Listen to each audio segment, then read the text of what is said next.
আসি মেন বিষয় হচ্ছে ইসরায়েল। ইসরায়েল এখনও কেন যুদ্ধে জড়ালো না? ইসরায়েল মূলত এখানে কি করতে চাচ্ছে? দেখেন, ইসরায়েলের প্ল্যান আমি অনেক আগে থেকেই বলছি যে গ্রেটার ইসরায়েল তৈরি করা। এখন এই মিডিল ইস্টে যে এতগুলো দেশ এখন নতুন করে যুক্ত হচ্ছে যুদ্ধ করার জন্য, যার ফলে একটা হিউজ ম্যাসাকার মানে অরাজকতা সৃষ্টি হবে। আর যুদ্ধ যে সময় শেষ হবে অনেক সময় লাগবে, যেহেতু গ্রাউন্ড সেনা পাঠাবে ইন ফিউচারে, তাহলে অনেক সময় লাগবে যুদ্ধটা শেষ হইতে। শেষ হওয়ার পরে যখন আমেরিকার সেনারা এখান থেকে চলে যাবে, তখন কিন্তু মিডল ইস্টে একটা মেশাকার সৃষ্টি হবে।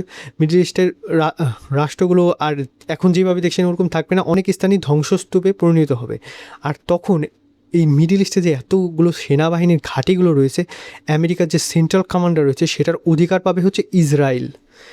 আর তখন ইসরায়েল তার গ্রেটার ইসরায়েলটাকে খুবই সহজে পূরণ করতে পারবে। কারণ কি দেখেন, তখন মিডল ইস্টের অন্যান্য কান্ট্রির কাছে ক্ষমতাই থাকবে না আর ইসরায়েলকে আটকানোর।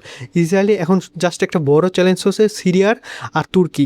Saudi Arabia, and then from the Mediterranean to the Euphrates. And then we're going to take, I believe we're going to take Mecca, Medina, and Mount Sinai, and purify those places. আর এই ভিডিওটায় যদি কিছু না বুঝে থাকেন, তাহলে গত last 2টা short ভিডিওটা দেখতে পারেন।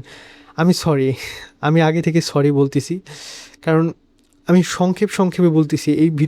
এই সব ভিডিওগুলো শর্ট আকারে দিতেছি, কিন্তু এই ভিডিওগুলো আসলে অনেক লং করে দেওয়া উচিত, কিন্তু আমার টাইমের স্বল্পতার কারণে আমি মূলত এইগুলো শর্ট করে দিচ্ছি। বাট আমি আপনাদের কথা দিতেছি, এই 1 মাস পরে আমি লং আকারে ভিডিও দিয়ে ফুল বিস্তারিত বলার চেষ্টা করবো। আমরা একসাথে আলোচনা করব কোন দিক কীভাবে যাইতেছে, কে কীভাবে এই যুদ্ধ নিয়ে পরিকল্পনা করতেছে। সো ততদিন সাথেই থাকেন।